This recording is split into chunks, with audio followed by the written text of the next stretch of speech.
Bio Bio Televisión, con el auspicio de Mundo Empresas. Transforma tu empresa en una hiperempresa. Mundo Tecnología al alcance de todos. Mage de Dongfeng. Vuelve a sentir la magia de manejar. Libérate del estrés con Melipaz, tranquilizante natural de Nop Laboratorios, pinturas y adhesivos Lanco. Llegó la nueva forma de pintar con despacho en 24 horas. Presentaron comentarios de Tomás Mogiati. Siliconizer de Lanco. El único impermeabilizante para techos y paredes que protege en 2 fases. Fase 1, el impacto. Sellado y ultrarresistencia elastomérica para aguantar el impacto de la lluvia a 115 kilómetros por hora. Fase 2, el agua emposada. Tecnología reforzada con fibra que soporta el agua emposada eliminando filtraciones. Para lluvias cualquiera, para diluvios. Siliconizer de Lanco. Siente el color, siente la protección. Lanco. ¿Andas acelerado? ¿Te sientes más irritable y alterado? ¿Te cuesta dormir bien? Tranquilízate naturalmente con Melipaz, que calma la ansiedad, relaja y reduce el estrés. Libérate del estrés con Melipaz. Pídelo en todas las farmacias del país.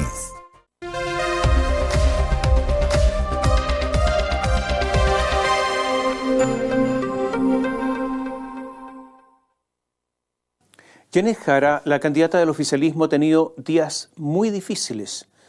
Lo serían en realidad para cualquiera, en verdad, porque el ejercicio de tratar de aparecer lo que no se es algo muy complejo, en especial si es distinto el personaje que hoy se interpreta al que se era hace poco más que ayer, recién.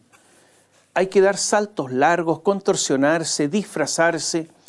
Hay que convertirse en una especie de acróbata, de trapecista, de malabarista, o en una especie de mago, de ilusionista, una especie de encantadora. Pero estos son oficios que pertenecen al mundo circense, y resulta que estamos hablando de política. Es verdad que estas cosas pueden resultar cuando la destreza es eximia, pero también es verdad que ni la más competente, aunque del disfraz haga un verdadero arte, aunque su elasticidad le permita contorsiones fabulosas, ni la más excelsa, reitero, podrá tener éxito cuando las evidencias están a la vista de todos. Entonces la contorsión no es suficiente, el disfraz no es capaz de ocultar al personaje que detrás de él se esconde, la ilusión del mago fracasa.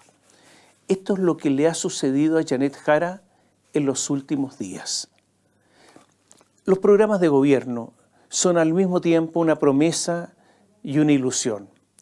Algunos políticos dicen que es su hoja de ruta, y a veces la ruta se extravía, porque las realidades son cambiantes, por los equilibrios políticos, por la oposición, por una crisis súbita. Todas son razones suficientes para dejar de lado todo o parte del programa, y así la promesa queda incumplida. Pero el programa tiene una segunda connotación. Es el reflejo de la ideología de la candidata, de su propio querer ser, el reflejo de su identidad política, el camino hacia su ideal de sociedad. El problema de Janet Jara es que el programa para ganar la primaria, ahora ella misma dice que no existe. Y esto tiene varias connotaciones. Lo que de ella ahí está representado, ¿es lo que verdaderamente quiere o no?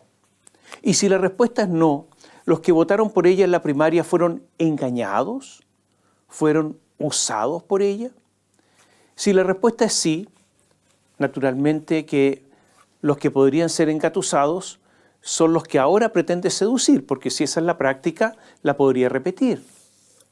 Ante este mal escenario, podríamos recurrir a las explicaciones de siempre, que hubo una alteración en el escenario, que estamos viviendo otro tiempo político, que hay que hablar ahora a otros ciudadanos. Incluso otros dirán, lo hemos leído, que sus convicciones poco o nada importan, porque será contenida por la coalición, como si los demás, no todos, debieran tener la fuerza, la solidez suficiente para, cual un dique, contenerla en su ideología más profunda. Este es un lío. ¿Se da usted cuenta de las debilidades que está enfrentando la candidata? Janet Jara usó un verbo con el que supongo pretendió dar una muestra de modernidad. Utilizó la palabra, el verbo resetear. Aunque aún no está aceptada por la Real Academia, se usa hace décadas para decir que se vuelve al inicio, al estado primario, ese en el que no hay historia, ese instante en que no hay pasado. Esta operación de Janet Jara, como le decía adelante, es la que obliga a las contorsiones, a la magia, a la ilusión, pero le está saliendo mal. Tiene heridos, aunque la disciplina partidaria del Partido Comunista permite que compañeros sean sacrificados por el bien del partido o del proyecto, porque hay un objetivo superior. El autor de las 7 páginas del programa de gobierno de Janet Jara para las primarias es Fernando Carmona, hijo de Lautaro Carmona. Fernando es muy importante, no solo por filiación, sino porque estuvo en el corazón del gobierno, de este gobierno de Gabriel Boric, en el segundo piso. Ahí es donde se desarrolla la estrategia gubernamental. Ahí, en el corazón de la estrategia de la moneda, Fernando Carmona era los ojos y los oídos de su papá, de Lautaro. Sabía todo lo que se diseñaba en la moneda. Fernando Carmona dijo que el programa se había realizado siguiendo la metodología, esto lo dijo textual, dijo que se había realizado el programa siguiendo la metodología marxista-leninista y revisado por todas las instancias del Partido Comunista. ¿Qué dijo hace algunos días? Yo soy director del ICAL, el Instituto de Ciencias Alejandro Lepchitz, que es un instituto ligado al Partido Comunista. Y miembro del Comité Central del Partido Comunista, dijo. Eso es lo que soy yo. Y eso es importante porque la de Jara, fue una campaña que se diseñó en el Comité Central del Partido Comunista. Y agregó, tanto la decisión de la candidatura la tomó el Comité Central.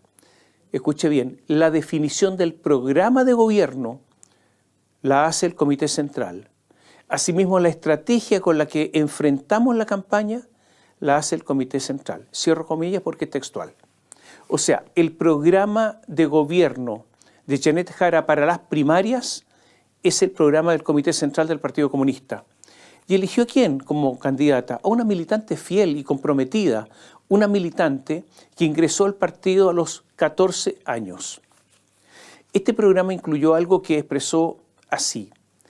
Entendemos que para crecer primero hay que igualar. Antes de crecer, igualar.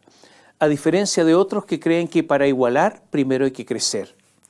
Dio su propia versión de la lucha de clases al decir que nos obliga a pensar no solo en el eje izquierda-derecha, sino pensar en el eje arriba-abajo, es decir, pueblo, élite. Esta es la razón por la que Janet, cada vez que puede, dice que viene de abajo y con mucho esfuerzo, que le ha ganado sus propias circunstancias, pero que naturalmente ella está aquí en contra de la élite. Cuando Janet Jara ganó la primaria, en el discurso de esa noche de victoria dijo: ahora implementaremos el salario vital de 750.000 pesos. Esta promesa estaba en su programa de gobierno. El famoso reseteo significa que nada de eso está vigente. El programa, esas 7 hojas y su autor se guardaron. Fernando Carmona, el pobre, criado en la disciplina partidaria, debió agachar la cerviz, la cabeza, y fondearse. O lo fondearon. Está, eso sí, protegido por el partido, porque ya vendrá la oportunidad de reivindicar lo que alguna vez escribió. Este reseteo es lo que tiene complicada Janet Jara, porque no solo es el reseteo de un programa, no, es el reseteo de sí misma. Es como si hubiera 2 Janet, la de las primarias y esta otra, la de ahora. Es como si fueran una la doble de la otra, pero que no son iguales, porque la segunda trata de no parecerse a la primera. Es un poco loco todo, sí, es verdad. Pero si usted lo mira desde esta óptica, verdaderamente es digno de no entenderse. Ya no está sobre la mesa crecer en base a la demanda interna, como decía ese programa, o lo que le decía recién, el sueldo vital de 750.000 pesos. Y esto ha significado que hoy Janet Jara, o sea que hoy hay una candidata sin programa, sin nada. El comando hasta el cierre de esta columna no tiene voceros. Y esto ha provocado que la candidata hable mucho, sea una especie de parlanchina política. Entonces han comenzado los problemas. Luis Eduardo Escobar es uno de los economistas de más peso en el equipo económico junto a Osvaldo Rosales. Y Luis Eduardo Escobar empezó a hablar. Nunca se supo si lo hacía a título personal o en representación de la candidata Jara, pero cuando se está en un comando presidencial, las observaciones personales es mejor guardárselas. Escobar, que está relacionado con el Partido Socialista, dijo: Janet me dijo que era socialdemócrata y que no creía en la eliminación de las clases sociales ni en la dictadura del proletariado. Esta es la operación reseteo, pero de mala manera, porque ahora Janet Jara lo que dice es que es militante del Partido Comunista, pero no es comunista. Estos son golpes a su partido, una especie de martillazo a los cimientos. La socialdemocracia siempre fue no solamente criticada, sino menospreciada por el comunismo. Era una especie de sistema burgués edulcorado, o en el lenguaje actual, un neoliberalismo atenuado. Por eso las declaraciones de Escobar respecto de lo que le dijo Jara son sorprendentes. Y ocurre que Janet Jara reaccionó cuando vio lo que había dicho Escobar, su hombre económico. Dijo así: más allá de que a mí nunca me ha gustado encasillarme ni en uno u otro lado, yo le quiero decir que la sociedad avanza en procesos y la reforma previsional es el más caro ejemplo de aquello. Lo malo de la explicación es que para ingresar a un partido es encasillarse, y más si es el Partido Comunista, que tiene una doctrina clara, marxista-leninista, como ellos mismos proclaman cuando hay alguna oportunidad. Ella dice que ahora no está encasillada, que puede ir para allá o para acá. Más aún si Janet Jara milita desde los 14 años y ha obtenido cargos, muchos cargos, gracias a su disciplinada militancia. El salario llamado vital de 750.000 pesos, su economista, Luis Eduardo Escobar, dijo al diario Pulso: ningún economista serio puede decir que llegará a una cifra en un plazo. O sea, de pasada le dijo a la candidata que había tenido un economista poco serio. Y todo esto enojó al jefe del Partido Comunista, Lautaro Carmona, padre de Fernando, el autor del programa. O sea, el poco serio. Y en entrevista con el Mercurio de Valparaíso dijo que Escobar no debió haberse metido en la discusión sobre el sueldo mínimo de 750.000 pesos. Todo lo cual es raro.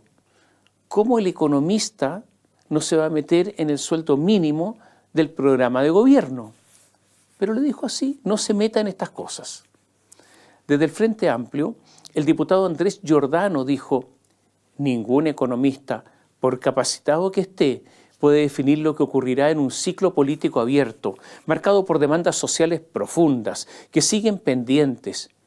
El rol de Escobar es ofrecer recomendaciones programáticas para resolver problemas muy serios como el desempleo, y en ello es clave la estabilidad, la inversión y el crecimiento. O sea, solo recomendaciones. Pero ¿se da usted cuenta de los problemas de Janet Jara para, como se decía antaño, cambiar de look, convertirse en otra? La alabanza de la reforma previsional es notable, porque ocurre que dice: tenemos que avanzar como con la reforma previsional, porque su programa para las primarias, que es el único que hoy existe, dice textual: pondremos términos a las AFP. O sea, que no hay reforma previsional, porque la reforma previsional no solo mantiene las AFP, sino que les da más plata. El mismo Escobar dijo: no veo ninguna posibilidad para terminar con las AFP y que no habrá una nueva reforma de pensiones. Hora más tarde, Janet dijo: mira, voy a hablar con Escobar de estos temas y que para terminar con las AFP hay varios caminos, como un inversor público. O sea, dice, tengo una carta bajo la manga. Pero ¿cómo va a terminar con la AFP si acaba de decir que la reforma previsional es muy buena y es un logro? Se da cuenta que no se entiende nada. Janet Jara en las primarias había desechado la idea de disminuir ministerios. O sea, dijo, vamos a mantener los que hay. Luis Eduardo Escobar dijo, su economista, textual, en este país tenemos ahora 25 ministerios. Los países más poderosos del mundo tienen, Estados Unidos tiene, ¿cuánto? ¿9? ¿12? ¿Cómo un presidente va a dirigir una reunión de gabinete? ¿Dónde se ha visto que 26 personas se pongan de acuerdo? El sistema, dijo Escobar, está fallido. Ocurre que uno de los flancos débiles de la candidatura oficialista es la economía. Sobre esto no hay nada, salvo las opiniones de Escobar y lo que dijo Janet I, la de las primarias.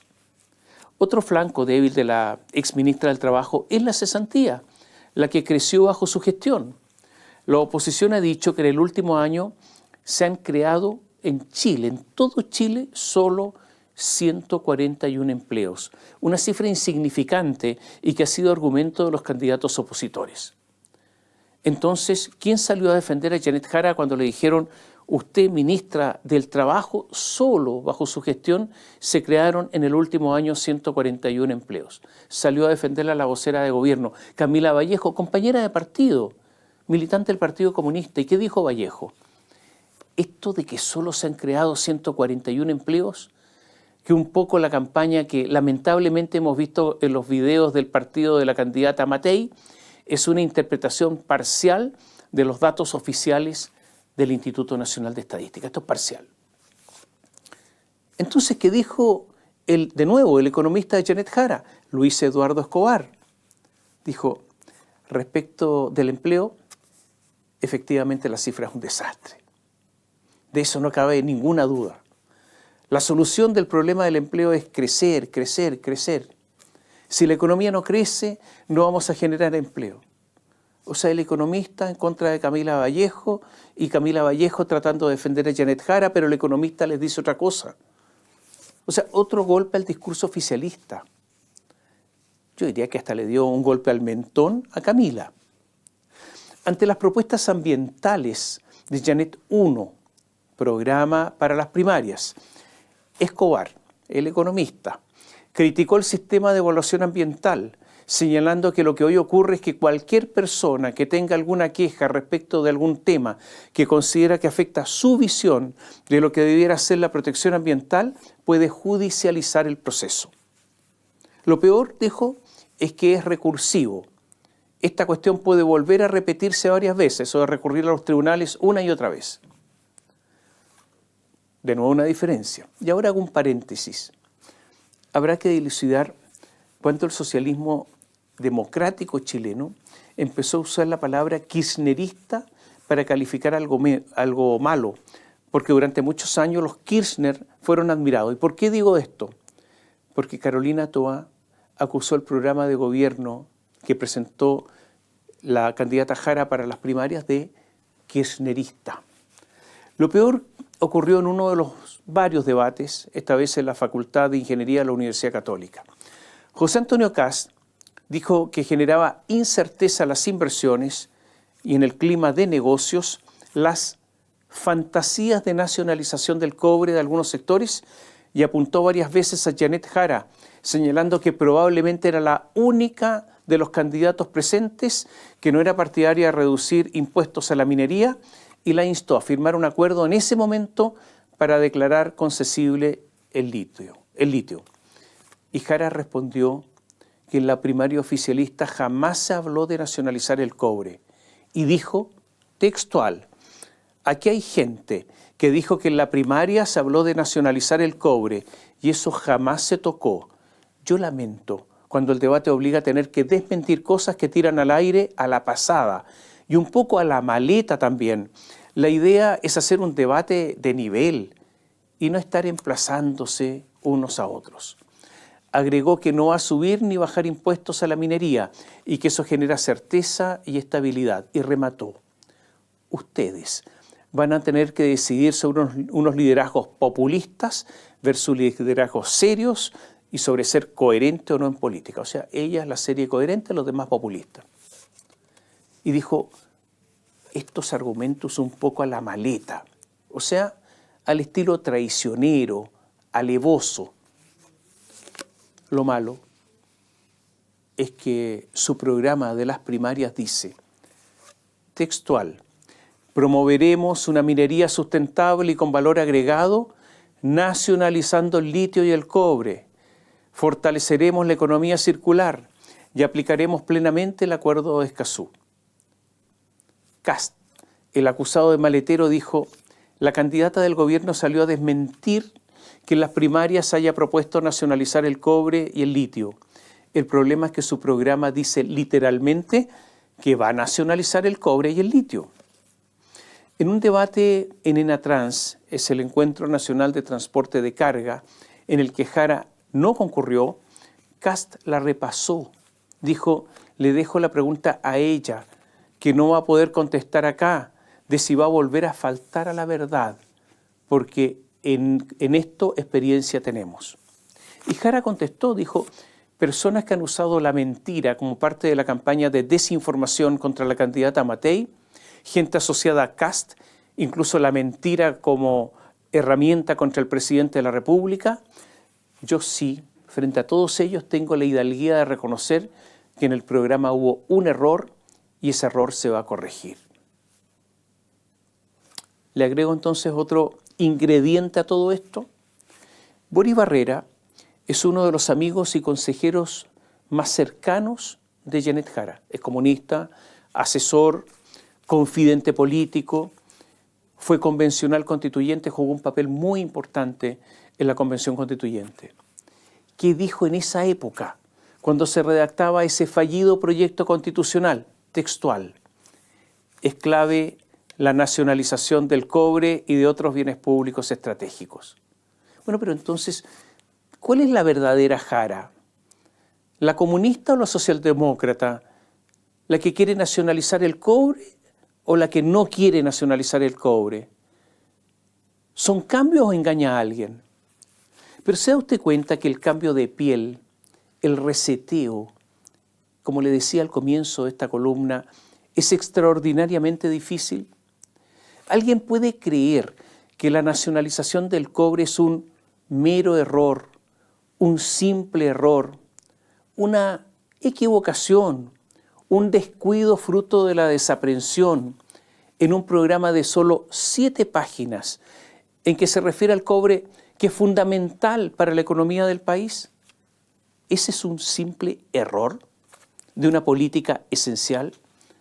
Pero si la explicación es mala y el asunto no es un error, es la consecuencia del reseteo, del cambio, de la metamorfosis. Agreguemos algo más.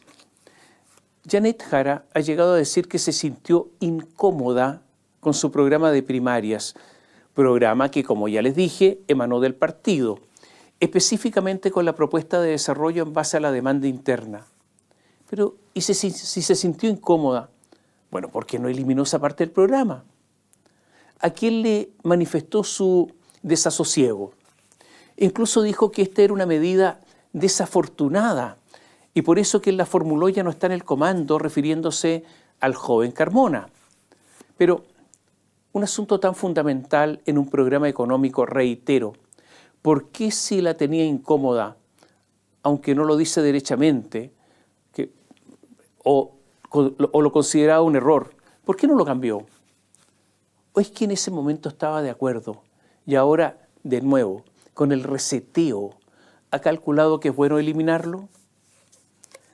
Algunos en el Partido Comunista dicen que se está pareciendo, lo dicen con un poco de ironía, ¿no?, que Janet Jara se está pareciendo a Toá. Y dicen, y todos sabemos cómo le fue a Carolina Toá. Y lo dicen con ironía. En un foro organizado por Clapes UC, Jara dijo: ¿usted me ve igual que Daniel Jadwe? y salió a responderle el presidente, para establecer diferencias, ¿no? Y salió a responderle el presidente de su propio partido, Lautaro Carmona, sobre si las propuestas de ella y Jadwe son contradictorias. ¿Qué dijo Carmona después de escuchar a Janet? No podrían ser tan contrapuestas si comparten el mismo partido, la misma dirección nacional, la misma coalición política, son miembros plenos del Partido Comunista. Pueden tener alguna mirada distinta, pero ¿contradicciones? No. Hace unos días Jadwe dijo, el pueblo tiene todo el derecho y la razón para pasar por sobre el Estado de Derecho. Entonces se le preguntó a Janet Jara sobre esto, y ella, ante unas declaraciones tan graves, usted comprenderá, pasar sobre el Estado de Derecho, prefirió la ambigüedad. Dijo que es candidata y no comentarista, señalando que ella no conocía los dichos del exalcalde de Recoleta. Agrego otra más.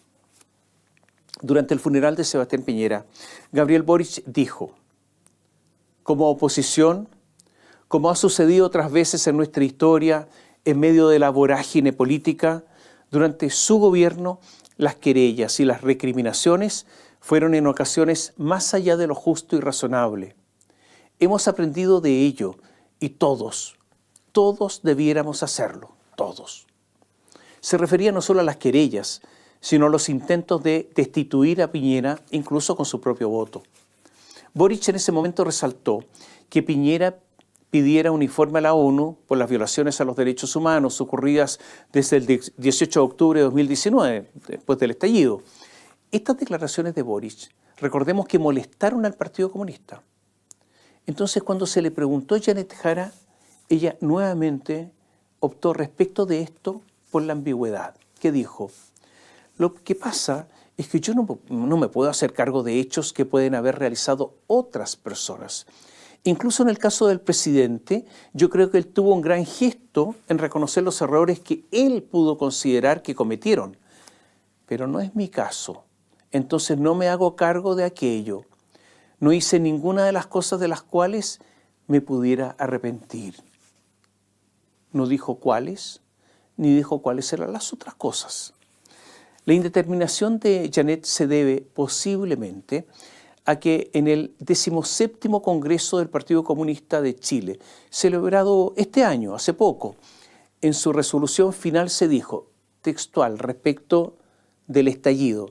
Ellos no le llaman estallido, le llaman revuelta. Y dice así, y Jara estaba presente, la revuelta social marcó un momento de quiebre al poner en jaque al modelo político y económico imperante. Las movilizaciones expresaron el descontento y la frustración acumulados por décadas de desigualdad, de abuso y de exclusión. Estas demandas de igualdad y justicia social siguen vigentes, abriendo espacios para la disputa ideológica y el impulso de transformaciones. El Partido Comunista, no estuvo a la altura de los requerimientos de conducción durante la revuelta social. Faltó capacidad de anticipación y una lectura adecuada del contexto que permitiera, escuche bien, liderar el proceso. O sea, faltó conducción y nosotros debimos liderar todo eso, la revuelta. Y agrega, en su lugar se optó por una salida institucional que favoreció la preservación del status quo. Reitero, textual, estaba Janet Jara presente, eso ocurrió hace pocos meses. El Partido Comunista quería liderar el proceso de lo que llaman la revuelta. Ahí estaba Jara, la que aplaudía con devoción, incluido aquellos momentos en que la Asamblea gritaba «Cuba, Cuba», en apoyo al régimen comunista de la isla. En los últimos días, Janet se ha distanciado del régimen cubano, diciendo que a ella le gusta la democracia, pero hace pocos meses estaba aplaudiendo. Cuando a Jara se le reprochó haberse endosado, puesto, una polera con la leyenda Mata Paco en los tiempos de, como ella le dice, la revuelta, ella simplemente ha dicho que fue una tontera. Pero, en serio, ¿fue una tontera? ¿Se da usted cuenta por qué yo le decía que el reseteo es tan difícil, que las contorsiones con un ejercicio rayano a lo imposible son prácticamente impracticables. Perdón la tautología. ¿Percibe usted cuánto está costando este reseteo?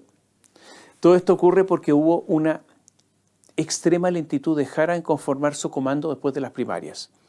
A Janet le costó encontrar nombres, personas disponibles, porque este cambio violento ha tenido mucho que ver, porque muchos no quieren su programa de primarias. Recordemos que la olvidada Carolina Toá se lo reiteró, lo calificada de kirchnerista, y muchos han caído en eso de, ante la duda, abstente. Esto del cambio, de la dada de vuelta de Carnero, genera también descontento en el Partido Comunista. Ya no les está gustando este Escobar que habla tanto, el economista. Incluso un economista del Partido Comunista, muy conocido, Manuel Riesco, dijo en The Clinic: lo que digan los asesores económicos no tiene ninguna importancia. Carmen Hertz, diputada del Partido Comunista, que quiere ser senadora, dijo: los economistas pueden tener una mirada sobre las situaciones, pero las situaciones de las sociedades son mucho más complejas que lo que la mirada de un economista puede arrojar. En las próximas horas se va a producir una reunión del Comité Central del Partido Comunista. No sabemos si va a asistir Janet Jara, pero más allá de las buenas palabras que siempre existen cuando se habla con los medios, esas palabras que son para la galería, posiblemente en esta reunión del Comité Central del Partido Comunista va a haber tensión. Desde ya se espera que en el comando se designen vocerías para no exponer tanto a la candidata y para que Escobar se quede callado. Janet, además, ha resuelto reducir su presencia en debates y entrevistas. Va a preferir las entrevistas más amables, esas donde se habla de cosas simpáticas y agradables. Por eso no fue al debate de los transportistas. Prefirió irse a Valparaíso y hacer otras cosas. Lo había avisado un par de días antes, pero esto estaba programado hace mucho tiempo. El asunto de fondo se lo decíamos hace un rato. ¿Cuánto se puede prometer sin llegar a engañar? ¿Hubo engaño o no en el programa de gobierno presentado en las primarias? Parece evidente que la candidatura de Jara ha tenido tropiezos importantes, porque la candidata se ha visto poco solvente, con poco garbo, se ha visto a la defensiva, porque en estos momentos hay candidata y no hay programa. La fecha, recordemos, de la inscripción de las candidaturas vence el lunes 18 de agosto. El plazo vence el lunes 18 de agosto. Obligatoriamente Janet a esa fecha debe tener un programa, lo exige la ley. O sea, tiene solo días para completar su cambio de piel, su transformación, su nacimiento a una nueva vida política, aunque todo sea aparente y sea incluso por ahora. El desembarco de la democracia cristiana en el comando de Jara pudo ser un aliciente, pero cuando la incorporación es de un grupo de condenados tratando de salvarse de la muerte política, es seguro que van a trabajar mucho, porque se les va la vida, pero es también un grupo de políticos que está en las últimas, ya prácticamente desfallecidos. Eduardo Frei Ruiz Tagle, el expresidente de la República, en una charla en la Facultad de Economía y Negocios de la Universidad de Chile, criticó con acidez todo el sistema político. Dijo en parte: ¿por qué en Chile están estos partidos políticos? ¿Por qué no hay partidos políticos? En Chile, dijo, hay pymes políticas. Tenemos 24 partidos en el Parlamento. Puede ser que el día 18 de agosto, cuando se presenten todos los candidatos, aparezcan casi 30 partidos, 30 candidatos, según ha dicho el CERVEL, o como 15 o 20 candidatos presidenciales. El gran negocio es ser candidato presidencial cada 4 o 5 años. Dijo que es un negocio. Y agregó más adelante: ¿cuántos proyectos importantes ha aprobado este Congreso en los últimos 4 años? Se contarán con una mano, con 2 manos, con una yo creo, porque los desastres que han aprobado tienen al país como lo tienen. Pero no se quedó solo en eso. Criticó a su propio partido, la Democracia Cristiana, por apoyar a Janet Jara. Dijo: con profunda consternación veo lo que ha pasado con mi partido, que tomó una decisión que traiciona los principios que lo formaron y renuncia al espíritu del humanismo cristiano solo con fines electorales. Este es un camino que no comparto en absoluto y que no voy a seguir, pero que les quede claro, yo no voy a renunciar a mi partido en el que he participado desde toda mi vida. Y dijo que no va a votar por Jara. Pero lo mismo han expresado Andrés Saldívar, Carmen Frey, Ricardo Ormazábal, Carolina Goich, Jorge Pizarro, Juan Carlos Latorre, entre otros. En estos momentos, todas las encuestas que se conocen, indican que Janet Jara va a pasar a segunda vuelta. Estos mismos sondeos indican que Evelyn Matei se quedaría pegada en la primera vuelta porque sería superada por José Antonio Kast. Ahora, que la campaña de Evelyn Matei hace meses que está estancada no es ningún misterio para cualquier observador de la política. Tampoco es un misterio que ha cometido una serie de errores. Recordemos, sin haber para qué, habló del golpe militar y de los muertos que llamó inevitables. Y eso le produjo una enorme cantidad de críticas. Recordemos que nombró 11 voceros, una especie de gallinero, pero un gallinero flojo, porque hablaron poco y pese a eso estaban todos descoordinados. No hay que olvidar esa idea extraña de hacer una parodia de primarias solo porque la izquierda había acordado las suyas. Fue una decisión que solo duró horas ante lo estrambótico que era. La última fue la decisión de llegar hasta las últimas consecuencias con una acción legal en contra de los republicanos por una campaña a través de redes sociales y bots que calificó de asquerosa. Bueno, a las pocas horas no hubo ninguna acción judicial y eso de las últimas consecuencias no fue más que un guatapique. Para peor, aprovechándose de las denuncias de Matei, un grupo de parlamentarios de gobierno, o sea, oficialistas, presentó una denuncia para que se investiguen los republicanos, justamente aprovechando la puerta que abrió Matei. Son Daniel Manucheri, Daniela Chiccardini, Daniel Melo del Partido Socialista, Carol Cariola del Partido Comunista, Diego Ibáñez del Frente Amplio, Jaime Araya, un independiente en bancada PPD, y Rubén Oyarzo. Con burla dijeron, vamos a hacer lo mismo que Matei no se atrevió. O sea, Matei, se lo decía, abrió las puertas para que un fiscal haga y deshaga en los comandos opositores. Si quisiera, creo que ese fiscal provocaría una enorme destrucción en la oposición. En junio fue nombrado como jefe de campaña de Evelyn Matei Diego Paulsen. Lo fueron a buscar a Temuco, pero el asunto no anduvo. Matei nombró hace poco, no tanto, como vocera a Paula Daza. Y esta vocera se le ha escuchado poco, muy poco. Entonces se les ocurrió la idea de designar una especie de interventor. Claro, no ese tipo de interventores que existía en la Unidad Popular, sino de alguien que ordene. El elegido fue Juan Sutil, es presidente de la Confederación de la Producción y del Comercio. El día martes pasado dijo, ayer llegué por primera vez al comando, temprano, a interiorizarme. Revisé el programa de gobierno, las bajadas del programa de gobierno, el organigrama, cómo reforzarlo. Diego Paulsen nos informó de cada uno de los puntos de la estrategia. Tenemos que ir formando una opinión que nos permita contribuir con una buena estrategia para mejorar la performance de la campaña. O sea, está claro. Interviene con una meta, subir en las encuestas. Algunas preguntas entonces. ¿Podrá recuperarse Matei de los errores cometidos? ¿Mejorará su desempeño como candidata? ¿Llegará mejor a las entrevistas y debates? ¿Mejorará la campaña en redes sociales? Y pasó algo raro. Parece que fue una idea de los nuevos asesores, pero Evelyn Matei mandó una carta a Sebastián Piñera, el economista y escritor, quien la había criticado por eso de las muertes inevitables. ¿Qué es lo raro? Que sus dichos son de abril, por lo que dispuso de harto tiempo para responder a los ciudadanos en general y fijar su posición, y no hacerlo ahora directamente con Edwards. Juan Sutil ha dicho en forma terminante que mientras esté en el comando de Matei, seguirá administrando sus múltiples negocios Incluso dijo que por motivos de negocios viajará a Estados Unidos.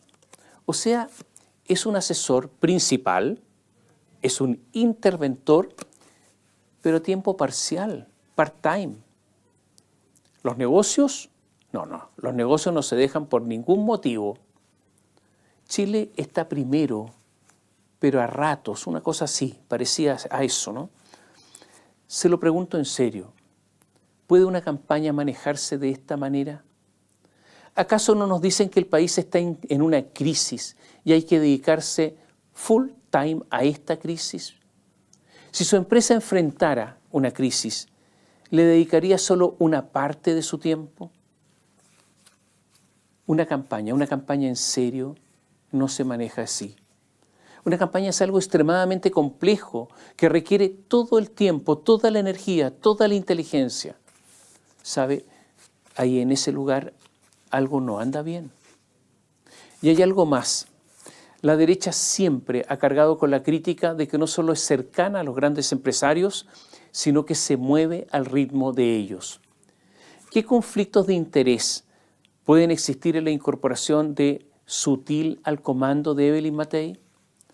Hace pocos días, Nicolás Ibáñez, gran parte de cuyo patrimonio está fuera de Chile, dijo casi con insolencia, a propósito de la imposibilidad de la derecha de lograr una lista parlamentaria única.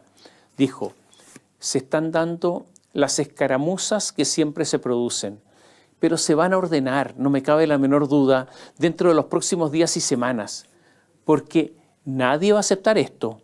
Desde luego, no va a haber financiamiento para un circo como este. ¿Nos podría indicar, Ibáñez, por favor, quiénes son esos que financian? ¿Quiénes son esos que este circo no van a aceptar? ¿Qué influencia tienen? ¿Quiénes son para que tener esa facultad enorme de que yo acepto o no acepto? Se van, de nuevo, a explicitar los conflictos de interés. Los candidatos de derecha tienen la palabra sobre esto.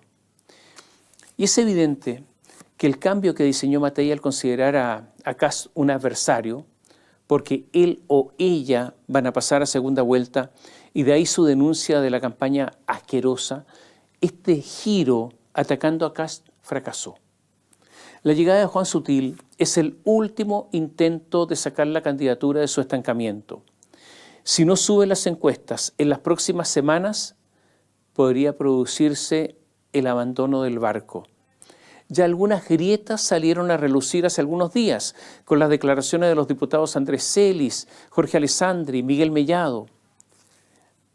Hay otras dos grietas que aparecieron en los últimos días. Carlos Larraín, expresidente de Renovación Nacional, dijo que votaría por Kast. Lo mismo informó el senador Alejandro Kusanovich en entrevista con el diario La Segunda. Dijo que iba a votar por Kast. Larraín y Kusanovich fueron sometidos al Tribunal Supremo de Renovación Nacional. Las negociaciones entre Chile Vamos y el Partido Republicano se están realizando para llegar a un pacto por omisión en las circunscripciones binominales. ¿Cuáles son? Arica y Parinacota, Tarapacá, Atacama y Aysén. Son 4. Será eso y nada más con los republicanos. De hecho, republicanos, nacional libertarios y social cristianos inscribieron el pacto Cambio por Chile y cerraron la puerta a una lista única con Chile Vamos. Demócratas ha exigido incorporar la candidatura al diputado Miguel Ángel Calisto, que está acusado por el Consejo de Defensa del Estado por fraude al fisco y además está desaforado. ¿Y qué han dicho demócratas? Para apoyar a Matei necesitamos a Calisto en la lista, pese a todos sus problemas legales. El asunto no es Calisto, obviamente, sino que la supervivencia de demócratas. En el comando de José Antonio Kast no se salen del libreto, casi no hablan. Y si lo hacen en forma monotemática, solo hablan de seguridad y crecimiento económico, nada más. No hay espacio para errores, no hay demasiadas entrevistas ni muchas intervenciones. Otras candidaturas esperan que Kast en algún momento cometa algún error para volver a tener posibilidades. Sigue saliendo información acerca del caso de las licencias médicas en el sector privado. Hay que recordar que la contralora Dorothy Pérez solo auditó 2 años, solo 2, 2023 y 2024. Y solo auditando 2 años descubrió que 25.078 funcionarios públicos con licencia médica viajaron al extranjero y 13.286 se fueron, estando con licencia médica, a alguno de los 25 casinos que hay en Chile. En estos 2 años, bajo el gobierno de Gabriel Boric, los funcionarios públicos presentaron 5.235.890 licencias por enfermedad. Según el Centro de Estudios Horizontal de Evópoli, a septiembre del año 2024 había 1.229.220 funcionarios públicos. O sea, las licencias de funcionarios públicos fueron 4 veces, incluso un poco más de 4 veces, de la cantidad de funcionarios públicos existentes en el país. La Contraloría logró, milagrosamente, mejorar la salud de estos funcionarios estatales. Cifras de la Superintendencia de Seguridad Social publicadas por La Tercera señalan que el escándalo de las licencias en mayo produjo una caída de un 11% en licencias entre junio de 2025 a igual periodo del año pasado. La Contralora además hizo otros anuncios. Dijo que va a indagar a los funcionarios con reposo o con obligación de reposo que han ingresado a parques nacionales, a conciertos, a los estadios, o los que tenían que guardar reposo en una región y tuvieron una infracción de tránsito en otra región. O sea, está investigando por todos lados. Otro dato que da para que usted reflexione, escuche bien, escuche este dato. Según la Contraloría, 218.372 esforzados funcionarios públicos fueron a casinos de juego entre 2023 y 2024. Una cifra gigantesca. Tienen plata para ir a los casinos. Y de estos 218.372, 13.286 de los que hablábamos antes concurrieron a casinos pese a que habían presentado una licencia por enfermedad. Y otro dato, ¿se acuerda? Pepito paga doble. 1.486 funcionarios públicos usaron su licencia para salir de Chile y también para ir a casino. O sea, estas las tenían todas. Y por lo tanto, la totalidad de los funcionarios públicos que no habrían respetado el reposo por causa de licencia médica llega a estas alturas a 36.878. Cerca de 13.000 funcionarios presentaron 14.599 licencias en el periodo analizado. El 69% corresponde a FONASA y 31% ISAPRE. Hay casos de funcionarios públicos muy buenos para la ruleta, para los casinos. Se detectó que 19 enfermos, entre comillas, fueron 6 veces o más a casinos durante su licencia. 218 fueron entre 3 y 5 veces durante su licencia a los casinos. En el gobierno central hay 10.961 trabajadores que viajaron al extranjero con licencia. Duración de las licencias de los trabajadores del gobierno central, 18,3 en promedio, 18,3 días en promedio. Dinero que recibieron irregularmente, 12.438 millones de pesos en total. Recordemos que hay 2.982 funcionarios de las Fuerzas Armadas, Carabineros y Gendarmería que salieron del país con licencia médica y la mayoría pertenece a Carabineros. Recordemos que 250 médicos asistieron a partos en clínicas privadas habiendo presentado licencia en hospitales públicos. Los antecedentes, todos estos antecedentes han sido enviados al Ministerio Público y al Consejo de Defensa del Estado. Yo no sé si van a hacer algo, pese a que es su deber, pero las defensas corporativas son enormes. Hay un funcionario de la Biblioteca del Congreso al que lo pillaron viajando al extranjero. Nunca se dio a conocer su nombre, no sabemos la razón. Solo lo sancionaron con una baja en su sueldo porque tenía irreprochable conducta anterior, porque reconoció su error y devolvió la plata. O sea, lo que hizo se le califica como un error. La gente del Congreso para estos casos son como unos señoritos muy delicados. Usted comete un error.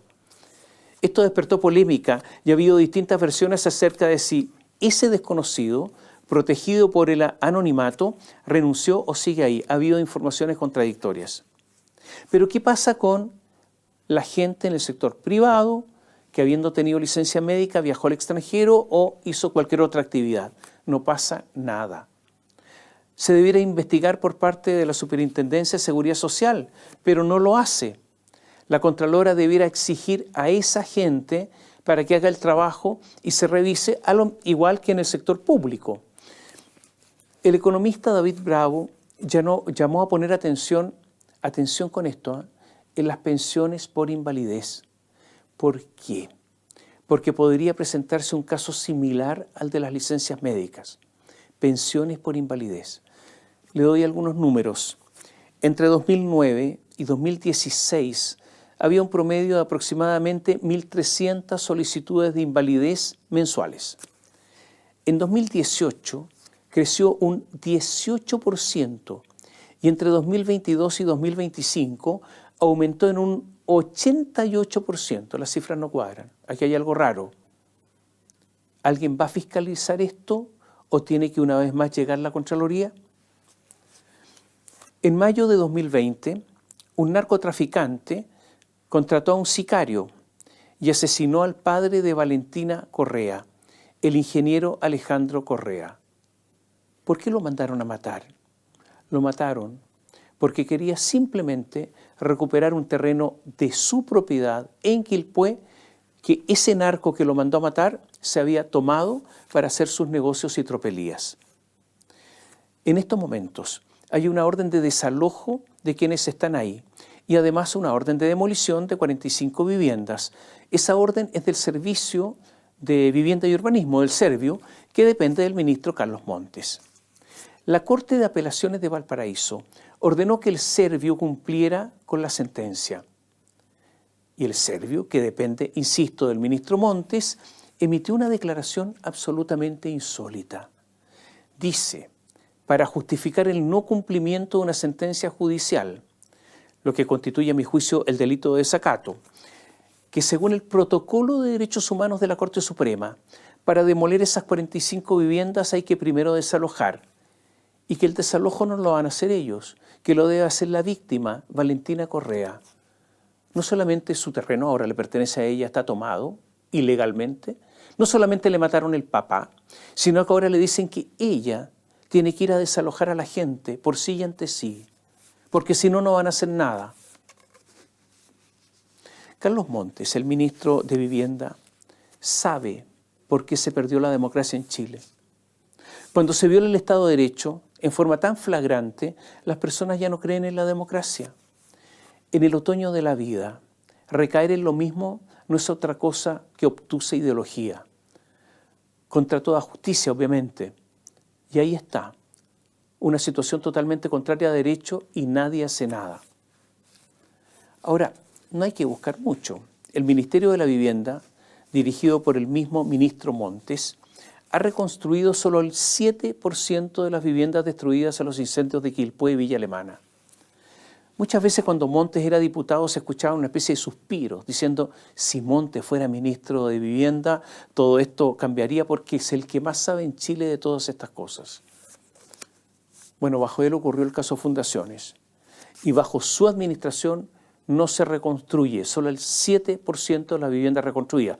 Quiero recordar que Montes además fue un crítico de la reconstrucción que hizo Sebastián Piñera después del terremoto de 2010. Todos sabemos que los políticos se reparten el Estado. No dejan nada sin usarlo. O sea, en todo lugar, el portero, el secretario, todos quieren ser nombrados por ellos y colocar a uno de sus propios. Bueno, el ministro de Justicia es Jaime Gajardo.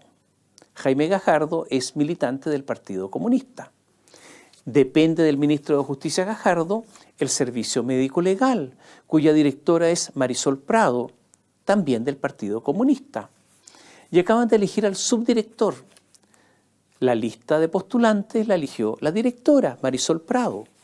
Y como es obvio, la militante comunista eligió a otro comunista uno que ha tenido un montón de funciones públicas, que ha sido pareja de Camila Vallejo y que tiene un hijo con ella. Sueldo ganar 6.217.000 pesos. La voracidad de la política, de todos los políticos, en este caso del PC, pero podría ser otro, no tiene límites, porque se reparten hasta los muertos. Y esto es solo un dato, para que usted tenga un contexto. Televisión Nacional, el canal de todos los chilenos, debe 95.000 millones de pesos. O sea, casi 100 millones de dólares. Esa es su deuda. Y está tratando de hacer caja. Entonces decidió vender 6 propiedades. Y dice, las vendemos y después arrendamos. No se trata de achicarse, arrendamos. Estas 6 propiedades pretenden venderlas en 12.000 millones de pesos. Debe 95.000 millones de pesos. Bueno, estos 12.000 es lo que pierde Televisión Nacional más o menos en 2 años. Camila Vallejo dice que hay que darle más plata todavía. Le doy estos datos para que usted vea el enorme problema en que está Televisión Nacional. El alcalde de Lo Barnechea, Felipe Alessandri, denunció que hay errores en las cifras oficiales de algo que se llama STOP de Carabineros. Es el Sistema Táctico de Operación Policial. Es donde aparecen todas las estadísticas de Carabineros. Estas estadísticas se usan para la planificación de seguridad. Se descubrió que cuando los carabineros hacen los partes policiales, se equivocan de comuna. Parece que no saben en qué comuna están, o algo parecido. Cuando el alcalde Alessandri comprobó casos con errores, le dijeron, ¿sabe, alcalde? Ya es tarde. ¿Cómo tarde para qué? Para modificar y arreglar el error, porque no se puede modificar el sistema informático. Solo el fiscal puede hacerlo si quiere, porque si no, dice Carabineros, se afectará la objetividad, la transparencia y la trazabilidad del sistema. La burocracia policial es inmutable, impresionante. Entonces el error va a quedar para siempre. A propósito de uniformados. Bueno, ocurre que hay uniformados que ya no están tan uniformados. Se lo voy a explicar. El diario La Tercera dio a conocer la orden guarnición número 29 de la Comandancia General de la Guarnición de Ejército de la Región Metropolitana y Comando de Industria Militar e Ingeniería. Esa orden, da a conocer la preocupación en el Ejército. Leo. La formación valórica y conductual de los integrantes de la institución es correctamente impartida en relación al comportamiento dentro y fuera del cuartel, proceso de los cuales no es aceptable permitir su dilución al transcurrir la carrera profesional. Y sigo leyendo esta orden. La formación valórica y conductual de los integrantes de la institución es correctamente impartida y es aceptable, no es aceptable permitir su dilución. Y ahora viene el problema. Dice esta orden de guarnición número 29, que se cometen una serie de errores, los cuales hace necesario reiterar la necesidad de erradicarlos definitivamente. ¿Qué errores? Uso incorrecto del uniforme, desaseado, incompleto o completado con prendas y accesorios civiles, o sea, el pantalón de militar y el resto una guayabera, o al revés, y con accesorios, o complementado con prendas y accesorios ajenos a él. Y se mencionan unos lentes antirreglamentarios. Va el militar, pero va con audífono, la gorra y audífono, con arco, militares con pulsera, con cartera, con mochila, con bolsos distintos a los permitidos en la norma institucional. Un desorden total. Se habla del ingreso y circulación de personal militar en unidades vistiendo tenidas de civil, pero tenidas de civil absolutamente inapropiadas al contexto que los cuarteles y reparticiones y son ajenos a las actividades profesionales que se desarrollan en ellos. Hay circulación y participación de personal al interior de los cuarteles en actividades masivas y abiertas a la comunidad, como por ejemplo las visitas de alumnos al contingente. Hay exposiciones culturales y patrimoniales, actividades sociales, entre otras, y se presentan los militares ahí desasiados, dicen, o mal afeitados. Acá se señala que Incluso cuando le dicen a los militares, afeítese, báñese, ande correctamente vestido, ellos argumentan. Los militares chilenos están argumentando. Y argumentan, dice la orden, de manera incorrecta. Y dicen que hay permisos de diverso origen o que se encuentran en esa condición por tratarse de tiempo de libre disposición. Yo en mi tiempo libre hago aquí en el regimiento lo que quiero. Puedo andar como quiero, mitad militar, mitad civil, escuchando o sucio incluso. Son asuntos de los que se sospecha hace tiempo. No solo eso, sino que hay una sospecha cierta acerca de la capacidad de lo que se llama alistamiento de la tropa. En caso de cierta exigencia, nos podríamos encontrar con sorpresas desagradables. Y todo esto a propósito de que anda harto candidato pidiendo militares por doquier. No solo hay mucha más indisciplina, sino que hay pocos soldados y no hay plata para los soldados profesionales. Le cuento una más, cortita. Han pasado 80 años desde la obtención del Premio Nobel de Literatura por parte de Gabriela Mistral. Y en estos días ahora se está realizando una gran muestra sobre Mistral en Osaka, en Japón. Nélida Pozo es directora del Servicio Nacional de Patrimonio y dijo que a Osaka fue una delegación chilena formada exclusivamente por mujeres. ¿Y qué dijo? Quisiera destacar que la delegación cultural está compuesta exclusivamente por mujeres, lo que no es casual, sino profundamente simbólico. Sí, eso dijo, profundamente simbólico. ¿Qué se ha dicho? Por parte del poeta Adán Méndez, experto mistraliano y autor de antologías sobre Gabriela Mistral. Dijo en Exante: hasta el momento no he visto a nadie del ministerio, ni en ningún homenaje oficial, que dé la menor impresión de haber leído alguna vez a la Mistral. No tienen la menor idea de lo que significa su obra o de cuáles son sus temas más importantes. Lo importante para que esto sea profundo es que la delegación viajen solo mujeres. Por alguna razón veo una relación entre esos soldados a media, mal agestados, desgarbados, y esta gente que dice que les interesa Mistral. Porque el país al final del día es uno solo.